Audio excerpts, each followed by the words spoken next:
haremos después una mesa de debate con todas las ponencias. Muchísimas gracias, Federico, por esta excelente ponencia.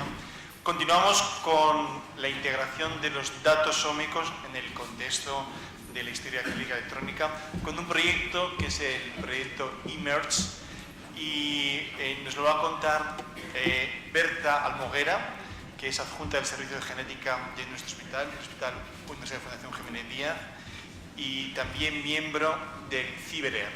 Cuando quieras, por favor. Gracias.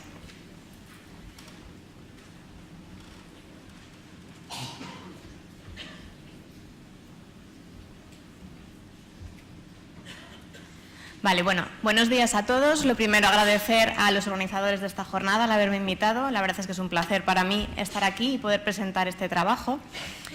Como ya han dicho, yo soy miembro del Servicio de Genética de este hospital, soy facultativo e investigadora desde hace algo menos de un año.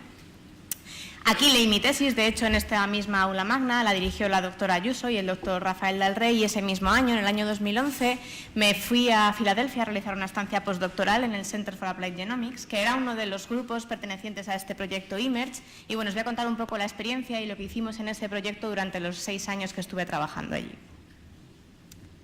Bueno, el Center for Applied Genomics está dirigido por el doctor Hakon Arson y está localizado en el Children's Hospital of Philadelphia. Es el biorepositorio pediátrico más grande del mundo, con actualmente más de 200.000 muestras que tienen asociados datos de genotipado de todo el genoma, y además de esas 200.000 muestras, más de 90.000 son pertenecientes a pacientes del hospital y tienen la historia clínica electrónica acoplada a sus datos genómicos. El resto de las muestras procedían de distintos colaboradores y solo teníamos datos genómicos. El Center for Applied Genomics lo forma un equipo multidisciplinar de más de 70 personas que están repartidas en un equipo clínico, fundamentalmente de enfermeros que se dedican al reclutamiento de pacientes. Tiene un servicio de genotipado y de secuenciación tanto masiva como secuenciación de Sanger. Más recientemente se puso a punto un laboratorio de diagnóstico clínico genético, y además tiene un equipo de analistas en el cual me encontraba yo, de informáticos y bioinformáticos, y un equipo de investigadores clínicos que, entre otras de sus funciones, estaba el validar todos aquellos resultados que encontrábamos en los estudios de asociación genética. ¿Cómo funcionaba el repositorio? Bueno, pues el Center for Applied Genomics nutría su biorepositorio mediante el reclutamiento de pacientes. Esto lo hacía en todos los centros de la red de CHOP, tanto en el hospital principal como en los centros de especialidades y ambulatorios pertenecientes a la red. Y básicamente todo niño que entraba por la puerta de esos centros era ofrecido la posibilidad de donar su muestra al biobanco, y se le pasaba un consentimiento informado mediante el cual accedía a que su muestra pudiera ser genotipada y que nosotros pudiéramos acceder a su historia clínica y que fuera minada para proyectos de investigación. Además, se le pedía la posibilidad a esos pacientes de poder ser recontactados en el caso de que necesitásemos nuevas muestras o información adicional, y esto ocurría, o ellos aceptaban, en más del 85% de los casos, con lo cual esos pacientes podían estar siendo recontactados de manera periódica. Esta forma de reclutamiento que tenía el Center for Applied Genomics permitía que nuestro repositorio más o menos tuviese una representación general de la población y no estuviese seleccionada la población en base a una enfermedad determinada, lo que facilitaba el poder realizar muchos estudios porque había tanto población sana como población enferma. Bueno, pues cuando llegaba la muestra al repositorio, esta se encriptaba y se registraba, se procesaba al material biológico que se necesitase y siempre se extraía una muestra de ADN que iba a ser genotipada con arrays de todo el genoma, y la muestra posteriormente se almacenaba en el biorepositorio. En cuanto a la historia clínica electrónica, esta se anonimizaba y se volcaba en nuestra base de datos, y bueno, este circuito tenía un sistema de cortafuegos, de manera que todo aquel personal que hubiese estado en contacto con el paciente y conociese sus datos personales no tenía acceso a la parte genética y viceversa. Bueno, pues esta base de datos contenía más de 90.000 pacientes de CHOP, como ya os he dicho, y teníamos incluso 10.000 muestras de los progenitores de algunos de estos pacientes. En esta base teníamos datos genéticos, sobre todo de arrays de genotipado de todo el genoma. El número de SNPs variaba en función de la plataforma utilizada, iban en torno a unos 500.000 a 1 millón de SNPs por paciente. Este millón de SNPs se tradujo al poco tiempo en hasta 32 millones mediante un proceso de imputación genómica que se realizó a lo largo del tiempo, y más recientemente se ha ido incorporando información de secuenciación masiva de paneles de genes, de exoma completo o incluso de genoma completo, que teníamos unas 1000 muestras aproximadamente con datos de genoma completo. Y en cuanto a la historia clínica del paciente, esta tenía información muy detallada, teníamos datos demográficos, de sexo, de edad, de etnia, había datos de peso, altura, presión arterial y otras constantes vitales de cada una de las visitas que tenía ese paciente. Además, había datos estructurados en forma de códigos CIE. Nosotros teníamos códigos CIE, pero bueno, había otro tipo de codificación, como los SNOMED para la medicación o los HPO en algunos casos. Y también había datos no estructurados, que era texto libre que se encontraba en las notas clínicas que escribían los médicos y que colgaban en la historia clínica del paciente. Además, había datos de medicación, prescripciones, pautas, dosis, tanto de pacientes ingresados como de pacientes externos. Había información de reacciones adversas, alergias a medicamentos, visitas a urgencias, ingresos, el número de consultas externas, los servicios visitados, las cirugías realizadas y también teníamos acceso a todas las pruebas realizadas de laboratorio y pruebas de imagen. Esta información tenía una duración media de unos 5 años por paciente y los pacientes tenían una edad media de 11 años. Además, teníamos una de las poblaciones afroamericanas más grandes del país, con un 43% de pacientes afroamericanos en nuestra base de datos, y esta información se iba actualizando periódicamente, aproximadamente cada 3 meses, con lo cual la información que teníamos de cada paciente reflejaba el momento actual del paciente. Bueno, obviamente el tener esto puesto en marcha, una historia clínica electrónica acoplada a información genética, suponía una fuente riquísima de fenotipos y genotipos que podían ser fácilmente minados para extraer pacientes en función de un fenotipo de interés. Por ejemplo, seleccionábamos casos y controles para estudios de asociación genética, para buscar variantes genéticas asociadas a enfermedades complejas. También hicimos búsquedas de casos con enfermedades o rasgos raros, efectos adversos raros derivados de algunos tratamientos. Pero también se podía estratificar la población de nuestra base de datos buscando en función de variantes genéticas, por ejemplo, búsqueda de variantes farmacogenéticas de algún fármaco de interés o factores de riesgo de desarrollar hipercolesterolemia. Bueno, cualquier cosa que se nos ocurriera podría ser minada en la base de datos. Además, se podían calcular frecuencias alélicas de determinadas variantes y, en algunos casos, incluso prevalencia de enfermedades. Y bueno, quería mencionar que esto no es único del Center for Applied Genomics. Como ya se ha dicho a lo largo de esta mañana, esta institución tiene la historia clínica electrónica en marcha desde hace ya años y nosotros, desde el Servicio de Genética, tenemos con sistemas un proyecto piloto de minado de datos para identificar sujetos con distrofias de retina que, bueno, está en sus primeros momentos, pero que está dando bastantes buenos resultados.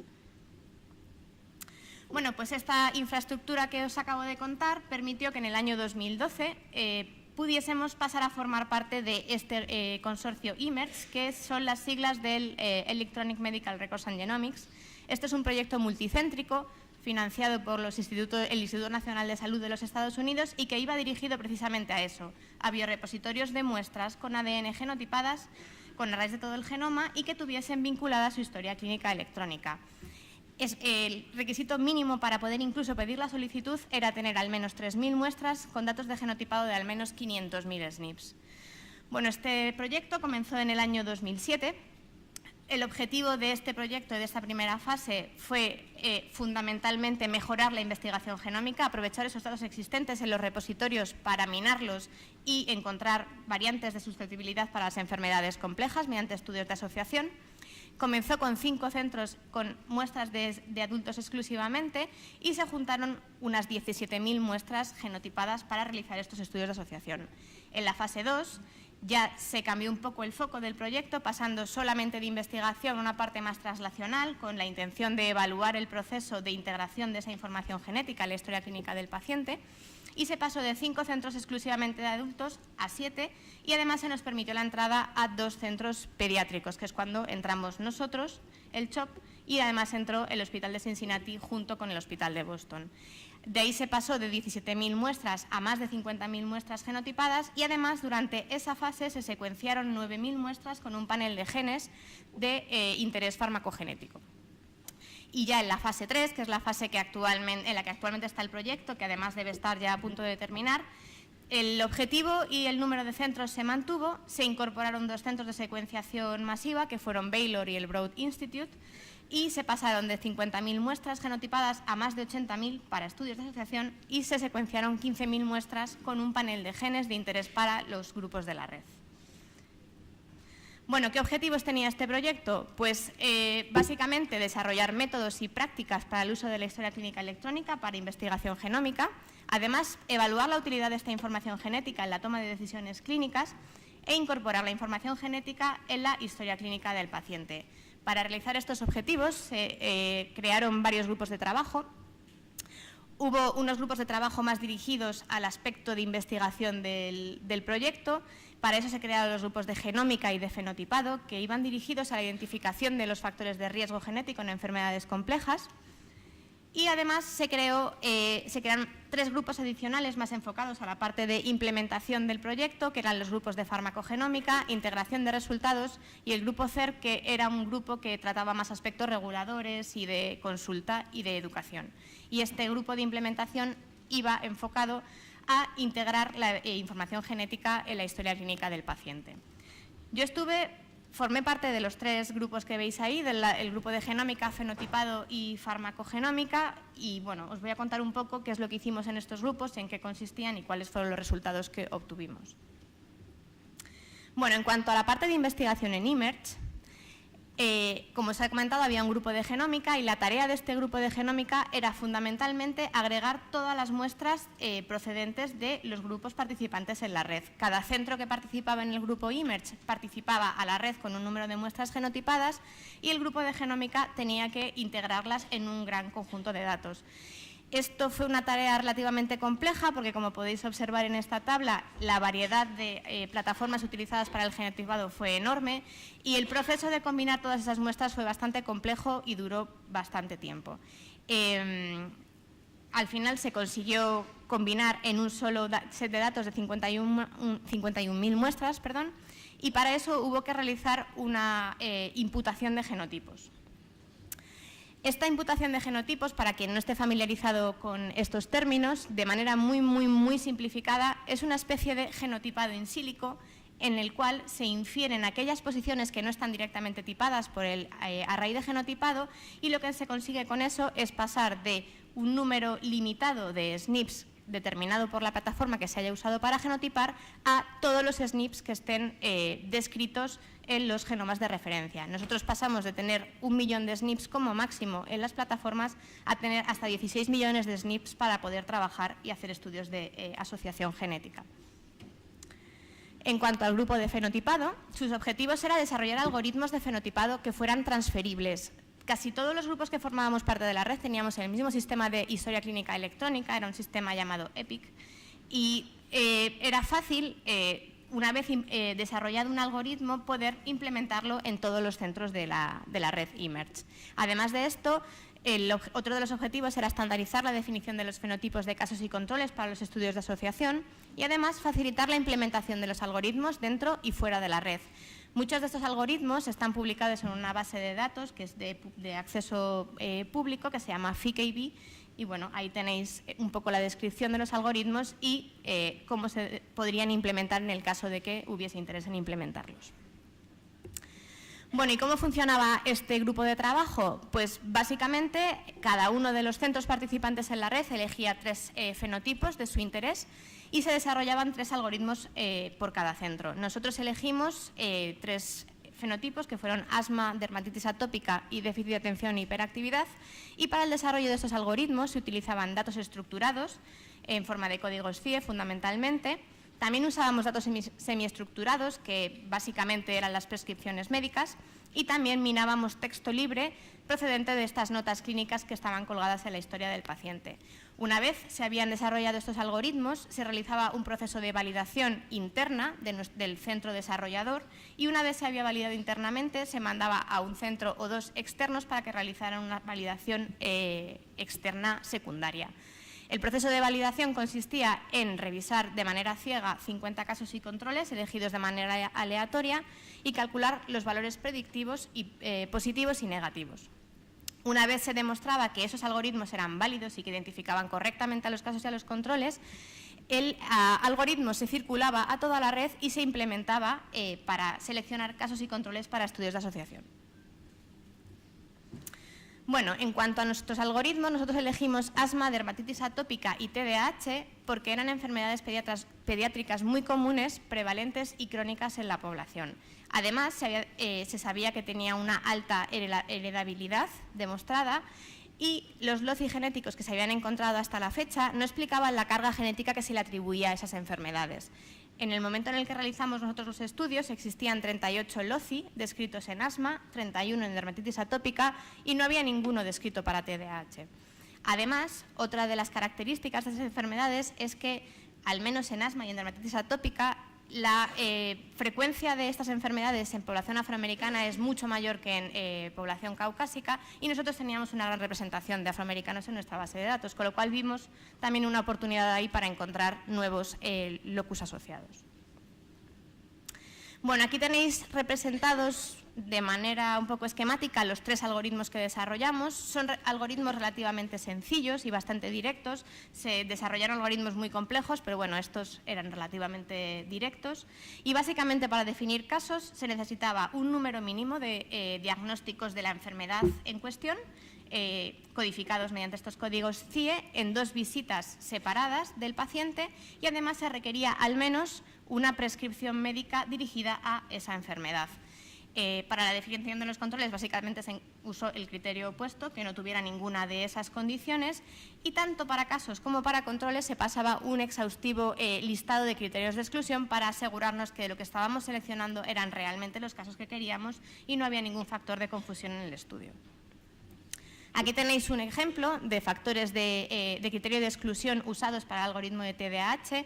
Como podéis ver, es una lista bastante exhaustiva y bueno, incluía fenotipos o enfermedades como neurofibromatosis, enfermedades mentales, tumores del sistema nervioso central, bueno, todos aquellos fenotipos que pudiesen estar confundiendo nuestro fenotipo de interés. Como os he dicho antes, una vez desarrollados los algoritmos, se validaban interna y externamente y luego se mandaban al resto de los centros de la red para su implementación en el eMERGE. Como veis aquí, los datos que obtuvimos en la validación tanto interna como externa de nuestros fenotipos fueron muy altos, en casi todos los casos los valores predictivos superaban el 90%, y conseguimos reclutar de la red para el estudio de asma más de 20.000 muestras y para los estudios de dermatitis atópica y TDAH conseguimos un total de aproximadamente 12.000 muestras para realizar esos estudios de asociación genómica que posteriormente hicimos. Con estos datos, con estas muestras, realizamos sendos estudios de asociación genómica y los resultados fueron que fuimos capaces en los 3 casos, en los 3 fenotipos, de encontrar variantes asociadas a la enfermedad. En el caso del asma encontramos 2 LOCI nuevos, no descritos con anterioridad, asociados a asma en pacientes americanos con antecedentes europeos y también encontramos una variante nueva asociada a asma en afroamericanos. Y en el caso de la dermatitis atópica y del TDAH, fuimos los primeros en encontrar el primer locus asociado a estas enfermedades en afroamericanos. El éxito se atribuyó, obviamente, a que usamos una definición mucho más precisa de estos fenotipos gracias al minado de la historia clínica electrónica y al el algoritmo de fenotipado usado y, además, al gran tamaño muestral que conseguimos tras implementar estos algoritmos en la red eMERGE. Bueno, y esto ha sido un poco en cuanto a los aspectos de investigación del proyecto. Ahora voy a hablar un poquito, brevemente, de una parte más translacional del proyecto. Durante la fase 2 del proyecto se financió un proyecto adicional para evaluar la integración de la información farmacogenómica en la historia clínica electrónica. Este fue un proyecto llamado eMERGE PGX y su objetivo fundamental era integrar genotipos farmacogenéticos en la historia clínica electrónica con guías de decisión clínica asociadas. Nosotros, para cumplir este objetivo, nos planteamos usar el biorepositorio MINAR nuestros pacientes para identificar aquellos pacientes que tuviesen alelos nulos de tiopurín metiltransferasa o TPMT. TPMT es una enzima que está implicada en el metabolismo de análogos de purinas. Estos análogos son, por ejemplo, la azatioprina o la cismercaptopurina y son agentes quimioterapéuticos e inmunosupresores que están ampliamente usados en población pediátrica.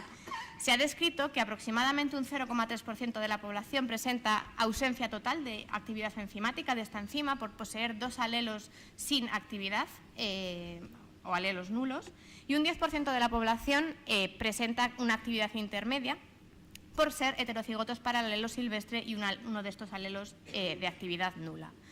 Estos pacientes, tanto los homocigotos como los heterocigotos, están en un alto riesgo de mielosupresión a consecuencia del tratamiento, incluso con dosis convencionales, y además el efecto adverso es independiente de la prescripción para la que se hagan estos tratamientos.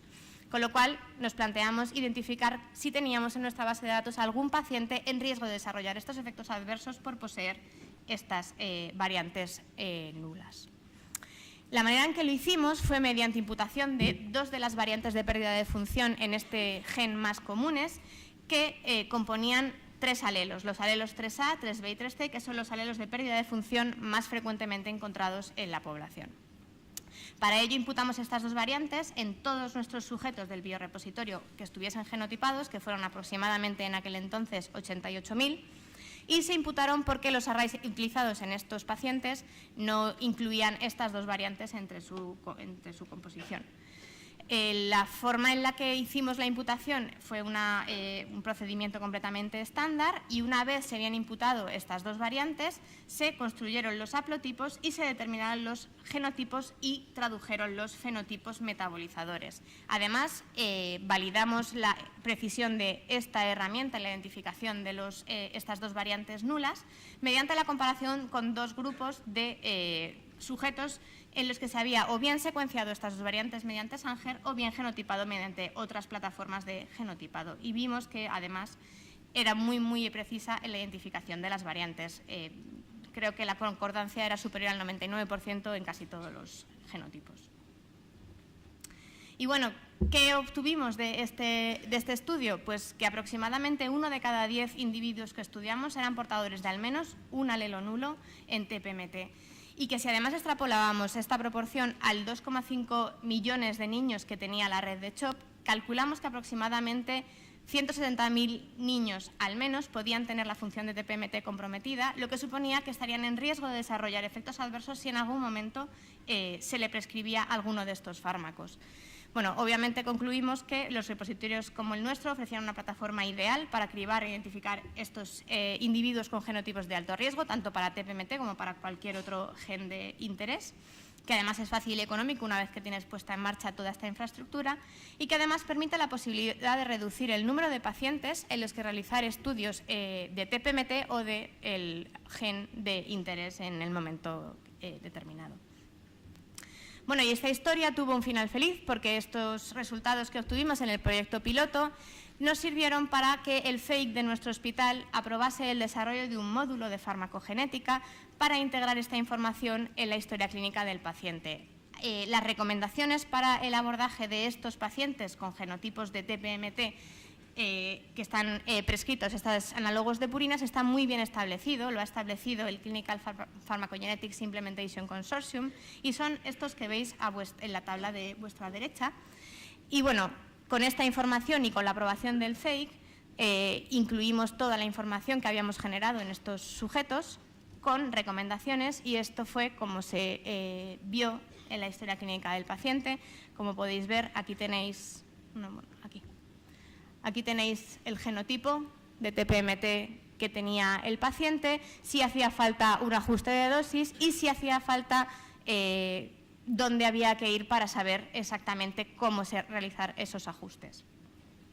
Bueno, y esta información se acopló al desarrollo de una página web, myresults.org, que se desarrolló también en nuestro centro en colaboración con Imerge, que incluía información útil sobre determinadas enfermedades genéticas para pacientes inicialmente, pero después se amplió a también profesionales sanitarios, pues eso, sobre enfermedades genéticas, farmacogenética de determinados fármacos, y también se respondía a preguntas que tuviesen los pacientes sobre qué es la genética, para qué sirven los estudios genéticos, bueno, un poco de educación genética para los receptores de estos resultados. Y bueno, con esto termino mi presentación hoy. Quería agradecer sobre todo a mi equipo del Center for Applied Genomics, en particular al Dr. Håkon Narsson, porque este trabajo es un trabajo en equipo, como os podéis imaginar, y ha participado muchísima gente. Y también agradecer a mi nuevo equipo de la Fundación Jiménez Díaz por su acogida como me han acogido. Bueno, muchas gracias.